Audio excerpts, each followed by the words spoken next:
Friends, welcome to Nitya base.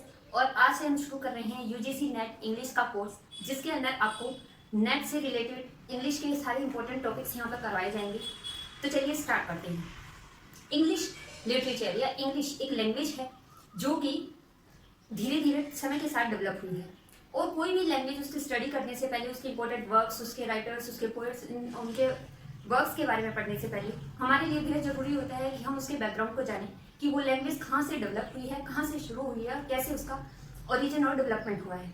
तो क्योंकि English एक वर्ड लैंग्वेज है और इसके सिलेबस के अंदर इसके पोएट्स, राइटर्स, उनके वर्क्स, इंपॉर्टेंट टॉपिक्स, इन सबको पढ़ने से पहले हमारे लिए ये जानना जरूरी है कि इसका बैकग्राउंड क्या है, ये कहाँ से, किस रीजन से ये शुरू हुई और कैसे ये फ्लोरिश हुई टाइम के साथ। तो चलिए स्टार्ट करते हैं।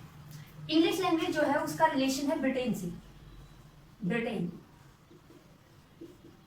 ब्रिटेन के बारे में हमें पढ़ना होगा कि हम इस लेक्चर के अंदर सबसे पहले हम इसका हिस्टोरिकल बैकग्राउंड पढ़ेंगे और उसके अंदर हम जानेंगे कि ब्रिटेन की हिस्ट्री में क्या ऐसा रहा जिसके कारण इंग्लिश लैंग्वेज यहाँ पे डेवलप हुई, यहाँ पे इसका ओरिजिन हुआ। तो चलिए, इसके लिए सबसे पहले हमें जानना होगा ब्रिटेन बिफोर 55 BC। 55 BC से पहले के ब्रिटेन के बारे में ही क्यों जानना है, हम यहाँ से क्यों शुरू कर रहे हैं। उसका कारण है कि 55 और 56 BC में ब्रिटेन के ऊपर जूलियस सीजर अटैक करते हैं और यहाँ पर वो अपना दावा बोलते हैं कि ब्रिटेन मेरे अधिकार में है। यहाँ पे रोम का दावा ब्रिटेन के ऊपर जूलियस सीजर 55-56 BC में करते हैं और ये एक नया इरा शुरू होता है। उससे पहले ब्रिटेन के अंदर जब जूलियस सीजर आए हैं, उससे पहले यहाँ कौन रह रहा है, कौन सी जातियां यहाँ रह रही है, उस सब के बारे में जानना हमारे लिए जरूरी है। इस समय का ब्रिटेन क्या है। तो 55 BC से पहले जो ब्रिटेन था उसमें कुछ एंशिएंट लोग रहते थे और ये जो लोग थे ये ब्रिटेन में कहीं बाहर से आए थे और यहाँ पर आकर के रहने लगे थे, यहीं पर इस्टेब्लिश हो गए थे। ये जो एंशिएंट पीपल्स हैं उनमें से मेन 3 हैं केल्ट्स, जिनको ब्रिटोन्स भी बोला जाता है और इनको ब्रिटोन्स बोला जाता था और इन्हीं के नाम पर ब्रिटेन का नाम ब्रिटेन पड़ा था। इसके बाद में जो नेक्स्ट जो ट्राइब थी वो थी पिग्स। ये एक स्कॉटिश ट्राइब थी।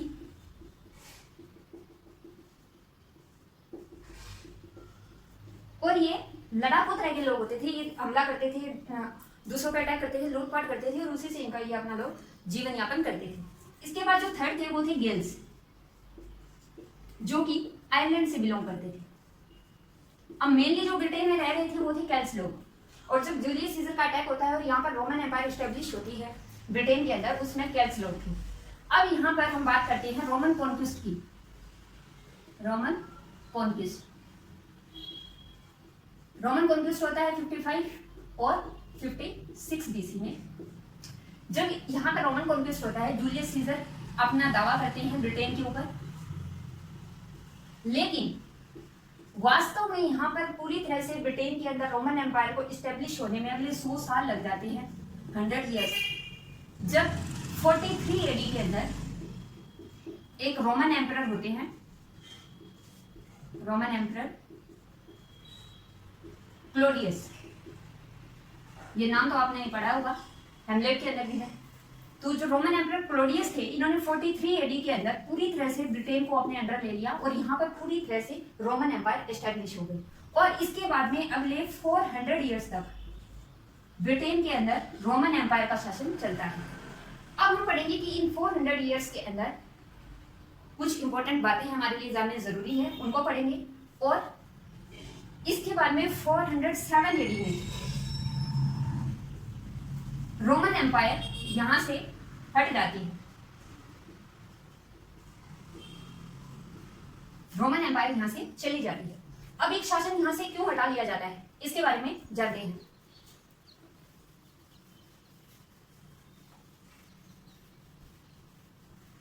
ये जो सारे लेक्चर हैं इनके आपको PDF नोट्स मिल अवेलेबल हमने करवाए हैं। हमारा टेली हैंडल चैनल है, उसका लिंक डिस्क्रिप्शन में दिया गया है, आप वहां से जाकर इन लेक्चर्स के PDF ले सकते हैं। तो हम बात कर रहे हैं 407 AD की, जब यहाँ पर रोमन एम्पायर ब्रिटेन से ये ब्रिटेन है और ब्रिटेन से रोमन एम्पायर अपने यहाँ से चली जाती है।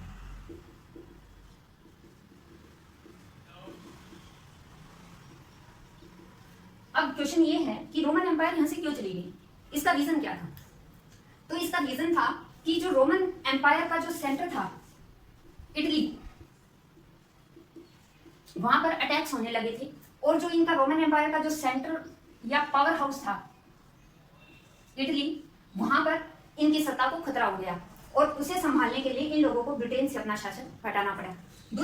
इस ब्रिटेन से इन्होंने अपना शासन इसलिए हटा लिया क्योंकि ब्रिटेन इनके लिए एक फार फोर पॉइंट था, ये एक फार फ्लंग एरिया था जिसकी कोई इकोनॉमिक वैल्यू ज्यादा नहीं थी इनके लिए, ये इनके लिए इतना प्रॉफिटेबल नहीं था, इसलिए इन्होंने अपना एम्पायर यहाँ से हटाकर ये ले गए। और जो हटाकर जो ले गए यहाँ से वो थे किंग होनोरियस। किंग होनोरियस ने यहाँ से अपना शासन हटा लिया और ये अपने लोगों को वापस रोम ले गए। तो जो किंग होनोरियस थे ये यहाँ से 407 एडी में यहाँ से अपने लोगों को लेकर चले जाते हैं और ये बोल देते हैं भाई देखो तुम लोग अपने आप संभालो और हम लोग यहाँ से जा रहे हैं। तो उस समय ब्रिटेन में रह रहे थे कैसे लोग, जिनके ऊपर पिक्स मैंने बताया कि ये लोग एक तरह के हमलावर थे, एक तरह से लूटपाट करके अपना जीवन यापन करते थे। ये लोग इन पे अटैक्स करते थे, ब्रिटेन के ऊपर अटैक करते थे। और ये कोई ब्रिटेन के ऊपर इन्होंने 407 एडी में अटैक नहीं किया, उससे पहले भी ये लोग अटैक करते थे। और इनकी सुरक्षा के लिए, ब्रिटेन के इन लोगों की सुरक्षा के लिए जो रोमन एम्पायर थी उसने यहाँ पर हेड्रियन वॉल का भी निर्माण करवाया था पिक्स लोगों के हमलों से प्रोटेक्ट करने के लिए। लेकिन जब ये लोग यहाँ से चले गए 407 में तो पिक्स के हमले लगातार बढ़ते चले गए केल्ट्स लोगों पर। और ये जो लोग थे ये एक तरह से अनाथ हो गए थे क्योंकि इनके रूलर्स चले गए थे और ये लोग अपनी सुरक्षा खुद करने में समर्थ नहीं थे। तो अब इन्होंने सोचा कि भाई क्या किया जाए, इसलिए इन्होंने केल्ट्स लोगों ने इनवाइट किया 3 ट्राइब्स को अपनी रक्षा के लिए। इन्होंने कहा कि आप लोग आइए ब्रिटेन में और हम लोगों को प्रोटेक्ट कीजिए पिक्स के हमलों से। और ये जो 3 जो ट्राइब्स थी वो थी एंगल्स, सैक्सन्स और जूट्स। इनके अंदर जो एंगल्स और सेक्शंस थे वो काफी मजबूत ट्राइब्स थी और जूट्स थे वो इनके मुकाबले में इतने स्ट्रॉन्ग नहीं थे और इसलिए ये आगे ज्यादा लंबे समय तक ब्रिटेन में नहीं टिक पाए। तो अब ये जो एंगल्स और सेक्शंस थे ये जब ब्रिटेन में आते हैं यहाँ से इरा शुरू होता है और उसे कहते हैं एंग्लो सैक्सन पीरियड, जिसका टाइम पीरियड था 449 एडी से 1066 एडी तक। 1066 एडी में यहाँ पर ब्रिटेन में नॉर्मन कॉन्क्विस्ट होता है और उसके बाद नॉर्मन्स का शासन यहाँ पे आ जाता है और एंग्लो सेक्शंस का शासनकाल खत्म हो जाता है, पीरियड खत्म हो जाता है। और जो ये इतना पीरियड था 600 ईयर्स का ये एक लॉन्ग पीरियड था और इसी को एंग्लो सेक्शन पीरियड बोला जाता है। और यही वो समय था जब ओल्ड इंग्लिश लैंग्वेज फ्लरिश हुई थी ब्रिटेन में। तो अब हम बात करेंगे एंग्लो सेक्शंस के बारे में।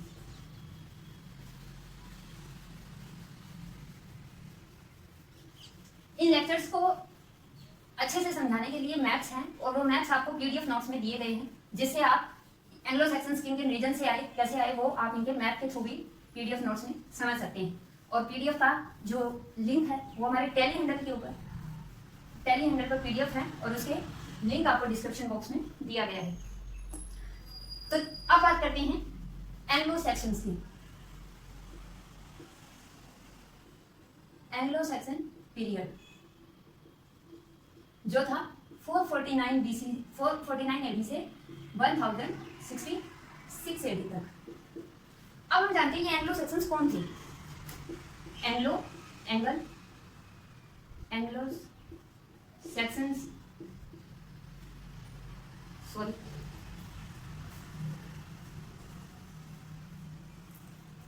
ये एंगल्स थे, ये सेक्शंस थे और ये जूट्स। इन 3 ट्राइब्स को कैल्ट्स लोग इनवाइट करते हैं। जो एंगल्स थे ये जिस एरिया में रहते थे उसको एंगल्स लैंड बोला जाता था।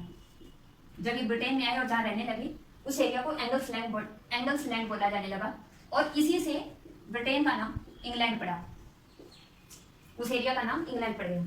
इसके बाद जो नेक्स्ट थे वो थे सैक्सन और ये सैक्सोनी रीजन से में रहते थे। और ये जो जूट्स थे ये डेनमार्क से आए थे, डेनमार्क, हॉलैंड, स्कैंडिनेविया, यहाँ से ये लोग आए थे जर्मनी से। और ये जर्मनी ट्राइब्स थी और ये भी एक तरह के लड़ाकू लोग ही थे क्योंकि जो लड़ाकू होंगे वही प्रोटेक्ट कर पाएंगे और ये लड़ाकू लोग थे। और ये लोग जब ब्रिटेन में आए कैल्ट्स के बुलाने पर तो इसके बाद में अब ये शांत थोड़ी बैठने वाले हैं। अब इन लोगों ने भी क्या किया, जो ये एंगल्स और सेक्शंस थे, क्योंकि ये काफी स्ट्रॉन्ग थे, इन्होंने अपना रूल ब्रिटेन के अंदर स्टैब्लिश करना शुरू कर दिया। और जो जूट्स लोग थे वो इनके मुकाबले में नहीं टिक पाए, इसलिए ब्रिटेन से हट गए। और इसके साथ इन एंगल सेक्शंस ने जूट्स को और भी ट्राइब्स को, और साथ में जो कैट्स लोग जिन्होंने इनको यहाँ बुलाया था, इनको भी इन लोगों ने ब्रिटेन से खदेड़ दिया। तो इस तरह से अब शुरू होता है एंगल्स और सेक्शंस का जो समय है, एंग्लो सेक्शन पीरियड, जो कि 449 से 1066 एडी 1066 एडी में नॉर्मन कॉन्क्वेस्ट होता है। और तब तक ये समय इन्हीं लोगों का था, और इन्हीं लोगों ने ओल्ड इंग्लिश को बढ़ावा दिया था, फ्लरिश दिया था ब्रिटेन के अंदर। तो अब हम बात करते हैं क्रिश्चियनिटी की। हमने एंग्लो सेक्शंस के बारे में पढ़ा कि एंगल्स, सेक्शंस और जूट्स आए, और इन्होंने कैल्स को, जूट्स को और बाकी ट्राइब्स को यहाँ से एंग्लो सेक्शंस ने रिप्लेस कर दिया। अब हम पढ़ते हैं यहाँ के रिलीजन के बारे में। सबसे पहले ब्रिटेन के अंदर जो मेन रिलीजन है वो क्रिश्चियनिटी। तो हम बात करते हैं क्रिश्चियनिटी की। क्रिश्चियनिटी कब यहाँ पर आई? 400 एडी के अंदर, 400 एडी में Christian religion first time Britain की लैंड पे आता है, ब्रिटेन की धरती पे क्रिश्चियन धर्म आता है। और ये उस समय रोमन एम्पायर यहाँ पर थी। इस 400 एडी के अंदर एंटर कर जाता है ब्रिटेन के अंदर क्रिश्चियन रिलीजन, और उसके बाद में ये धीरे धीरे यहाँ पर फ्लरिश होना शुरू हो जाता है। और ये जो रिलीजन था, इसे क्रिश्चियन मॉन्क्स लेके आए थे।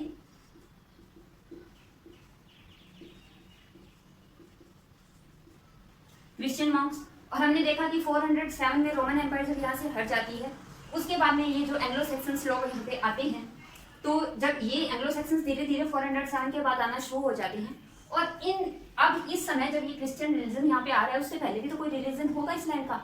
हाँ जी, उससे पहले यहाँ पर पैगन रिलीजन था, पैगन, जो कि एंग्लो सेक्शंस का रिलीजन था। ये जो रिलीजन होता है पैगन रिलीजन, ये एक तरह का ऐसा रिलीजन होता है जिसके अंदर जादू, टोने, टोटके, बलि देना, इस तरह की चीजों में विश्वास किया जाता है, चमत्कार, इन सब चीजों में विश्वास किया जाता है। और जो ये पैगन रिलीजन था, इसको एंग्लो सेक्शंस फॉलो करते थे। और जो क्रिश्चियन मॉन्क्स जब यहाँ पे आए 400 एडी के अंदर, तो उन्होंने इस पैगन रिलीजन को की जगह पर क्रिश्चियन रिलीजन स्प्रेड होना शुरू हो गया।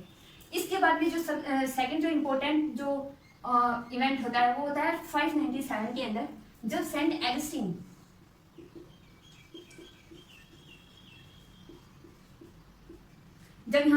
एगस्टीन आते हैं, तो यहाँ पर बड़े लेवल के ऊपर लोग क्रिश्चियनिटी को अपना लेते हैं। और इस समय में बहुत जल्दी से क्रिश्चियन रिलीजन ब्रिटेन के अंदर स्प्रेड होना शुरू हो जाता है। और 699 एडी तक आते आते यहाँ पर जो क्रिश्चियन जो रिलीजन है, क्रिश्चियनिटी जो है, वो रिप्लेस कर देती है पैगन रिलीजन को। अब इन पैगन्स के द्वारा काफी अत्याचार भी किए गए थे क्रिश्चियन लोगों पर, लेकिन जो क्रिश्चियनिटी है वो यहाँ पर स्टैब्लिश हो जाती है और पैगन रिलीजन को रिप्लेस कर देती है। तो ये तो हमने पढ़ा इनके रिलीजन के बारे में। रिलीजन एक ऐसा इंपॉर्टेंट पार्ट होता है एक ह्यूमन बीइंग की लाइफ का, जिसमें अगर हम बिलीव करने लग जाए तो वो हमारे लाइफ को काफी गहरा इम्पैक्ट देता है। और यही हुआ ब्रिटेन के साथ भी। ब्रिटेन के अंदर अब क्रिश्चियनिटी आ गई थी, पैगन रिलीजन यहाँ से धीरे धीरे रिप्लेस होने लगा। और इसी के साथ में पॉलिटिकली भी ब्रिटेन के अंदर जब एंगल्स और सेक्शंस इस्टेब्लिश हो गए, एंग्लो सेक्शन जो पीरियड चल रहा है, तो 7th और 8th सेंचुरी आते आते यहाँ पर पहले क्या रहती थी? ट्राइब्स, और अब यहाँ पर किंगडम्स और सब किंगडम्स बनने लगी। मतलब इस एरिया का डेवलपमेंट होना शुरू हुआ, और ये लोग ट्राइबल एरिया से हट करके किंगडम्स और सब किंगडम्स यहाँ पर बन गई ब्रिटेन के अंदर। अब जो ये किंगडम्स और सब किंगडम्स बनती है, अब यही आगे चल करके पूरे ब्रिटेन एक नेशन का निर्माण करेगी। एंग्लो सेक्शंस, हमने क्रिश्चियन रिलीजन पढ़ लिया कि इन्होंने, क्रिश्चियनिटी ने एंग्लो सेक्शंस का जो रिलीजन था पैगन, उसको रिप्लेस कर दिया। अब हम बात करते हैं एंग्लो सेक्शंस ने क्या किया, उनके बारे में पढ़ते हैं कि इस पीरियड में क्या कुछ इंपॉर्टेंट है। तो यहाँ पे हम इनकी लेगेसी के बारे में पढ़ेंगे। तो सबसे पहले जो एंग्लो सेक्शंस लोग थे, इन्होंने 600 साल तक शासन किया, 600 ईयर्स तक, जब तक नॉर्मन कॉन्क्वेस्ट होता है तब तक। और इस समय के अंदर इन लोगों ने, क्योंकि ये लोग एक तरह के वैरियर लोग थे, इनको बहादुरी करना, बहादुरी के कारनामे करना, इसी तरह की चीजें पसंद थी, और यही सब कल्चर ये लोग यहाँ पर ब्रिटेन के अंदर स्टैब्लिश करते हैं। ब्रिटेन के अंदर जो एंग्लो सैक्सन पीरियड है उसका इम्पैक्ट उनके कल्चर के ऊपर आज तक देखने को मिलता है। तो इन्होंने यहाँ पर वैरियर कल्चर इम्पोज किया। बहादुरी के ये काम करते थे, इस समय की जो इनकी पोइट्री होती थी, जो ये सुनाया करते थे, वो सब भी वैरियर के ही होते थे। बहादुरी के किस्से ये लोग पसंद करते थे। अब इस समय में हमने बात की थी कि यहाँ पर किंगडम्स और सब किंगडम्स बनी थी। तो उनके अंदर जो किंगडम्स यहाँ पर बनी थी, उनके अंदर 4 मेन किंगडम्स बन गई थी 7th और 8th सेंचुरी तक। और ये 4 मेन किंगडम्स थी नॉर्थम्बरिया। ये आपको पीडीएफ जो नोट्स हैं उसके अंदर मैप भी इसका दिया गया है। नॉर्थम्बरिया, ईस्ट एंजेलिया, वेसेक्स, नॉर्थम्बरिया और मर्सिया। तो ये 4 थी बड़ी किंगडम्स थी, 4 बिग किंगडम्स थी। और इनके अंदर जो सबसे पावरफुल थी वो थी वेसेक्स। वेसेक्स ऐसी किंगडम थी जिसने विकिंग इन्वेशन में सर्वाइव किया था। अब हम विकिंग इन्वेशन के बारे में पढ़ेंगे कि ये विकिंग इन्वेशन क्या है। विकिंग इन्वेशन क्या है कि ये एक तरह की हमलावर लोग थे, एक प्रजाति थी। ये अटैक करती थी ब्रिटेन के ऊपर। और जो ये विकिंग्स लोग हैं इन्होंने 7th और 8th सेंचुरी के अंदर ब्रिटेन के ऊपर काफी अटैक किए इन लोगों को। और ये लोग कोई इनके ऊपर अपनी सत्ता नहीं जमाते थे, बल्कि लूटपाट करते थे और इन लोग लूट करके अपने एरिया में वापस चले जाते थे।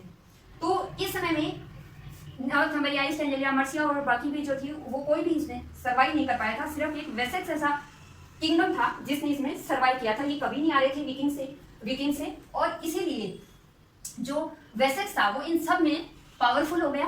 और वेसेक्स का जो राजा था किंग एल्फ्रेड, और यही आगे एल्फ्रेड द ग्रेट बनेंगे।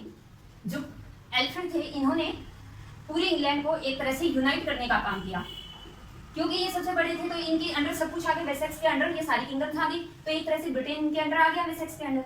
और अब ये 871 के अंदर जो किंग ऑफ वेसेक्स थे वो किंग ऑफ इंग्लैंड बन जाते हैं। किंग ऑफ इंग्लैंड बन गए। अब क्या होता है कि जो ये विकिंग्स लोग थे, क्योंकि वेसेक्स को ये हरा नहीं पा रहे थे और वेसेक्स ने इन सबको यूनाइट कर दिया था, तो इनकी पावर ज्यादा हो गई थी वेसेक्स की। तो विकिंग्स ने सोचा कि क्यों ना इनको हराने के लिए हम दूसरों का साथ लें। और इसीलिए विकिंग्स जो थे इन्होंने इन्हीं सेंचुरीज में डेन्स को इन्वाइट किया कि आप लोग आओ और आप लोग भी इनके ऊपर हमला करो और इन्हें हराओ। लेकिन जो वेसेक्स, अब जो वेसेक्स के सामने तो ये चुनौती आ गई, किंग एल्फ्रेड के सामने चुनौती आ गई कि अब उन्हें 2 को हराना था। और इसीलिए इन्होंने सबको कॉल किया और 878 के अंदर इन्होंने इंग्लैंड को यूनाइट करके एक नेशन बना दिया। मतलब अब ये पूरी तरह से इन्होंने इंग्लैंड को एक नेशन का फॉर्म दे दिया और इसको एक स्ट्रॉन्ग नेशन के तौर पर उभार दिया। अब एक नेशन से ये लोग कैसे टक्कर ले सकते थे, ये जीत नहीं सकते थे। और इस तरह से 954 में जो विकिंग्स का जो किंग होता है ब्लूडेक्स, इरिक ब्लूडेक्स नाम था,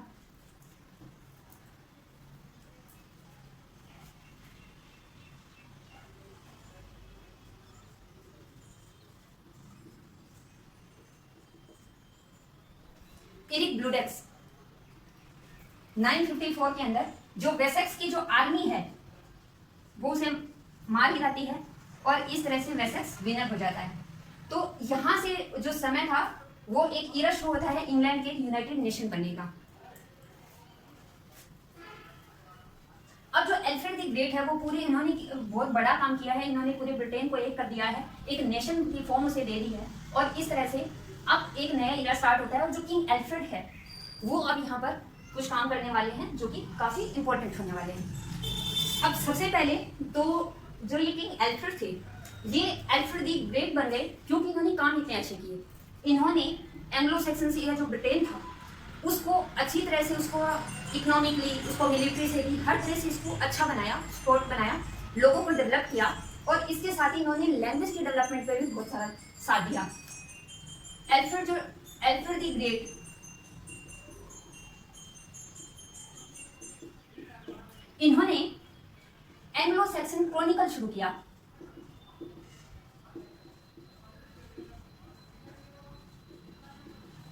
मिलिट्री स्ट्रॉन्ग करी, इकोनॉमिकली भी ब्रिटेन को डेवलप किया और इस तरह से ब्रिटेन के अंदर एक नया इरा स्टार्ट होता है जो 1066 एडी तक कंटिन्यू रहता है। 66 एडी के अंदर होता है नॉर्मन कॉन्क्विस्ट। Norman conquest. अब हम पढ़ेंगे कि नॉर्मन कॉन्क्विस्ट में क्या हुआ, क्या इसमें इंपॉर्टेंट बात है। नॉर्मन कॉन्क्विस्ट होता है 166 एडी में और ये होता है नॉर्मन कॉन्क्विस्ट होता है। इसका कारण था कि जो एंग्लो सैक्सन्स के जो किंग थे, किंग एडवर्ड,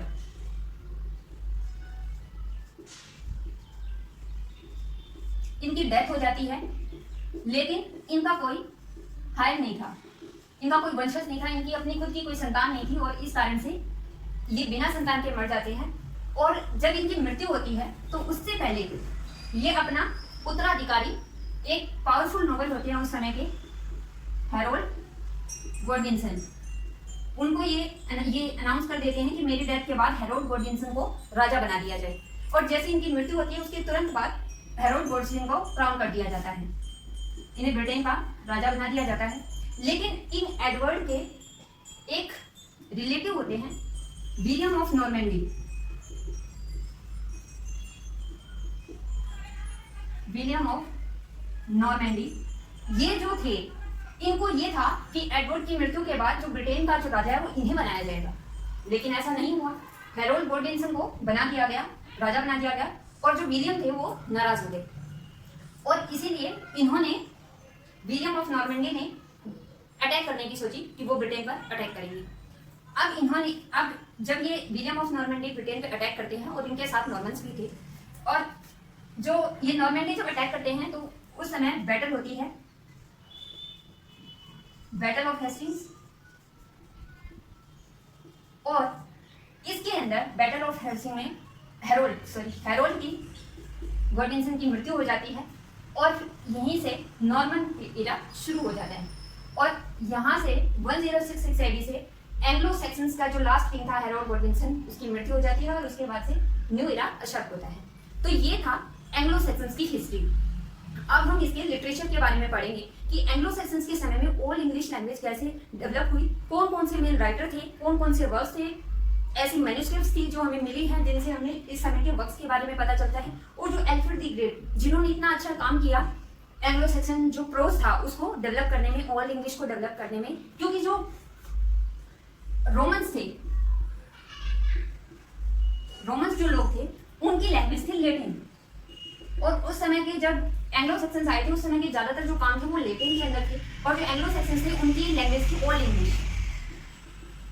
तो जब अब इनका जब राज आएगा तो ये इनकी जो लिगेसी है उसको थोड़ी प्रोटेक्ट करेंगे, ये तो अपना खुद का कल्चर स्टैब्लिश करेंगे। और वही होता है एंग्लो सैक्सन्स है वो बहुत कम काम करते हैं रोमन्स की लिगेसी को, उसके कल्चर को बनाए रखने में, और ये उसको उनके रोमन्स के कल्चर को रिप्लेस कर देते हैं अपने कल्चर के साथ। और इसी तरह से लैंग्वेज को भी, ये ओल्ड इंग्लिश लैंग्वेज को बढ़ावा मिलता है इस समय में। तो चलिए ये सब करेंगे हम अपने नेक्स्ट लेक्चर में।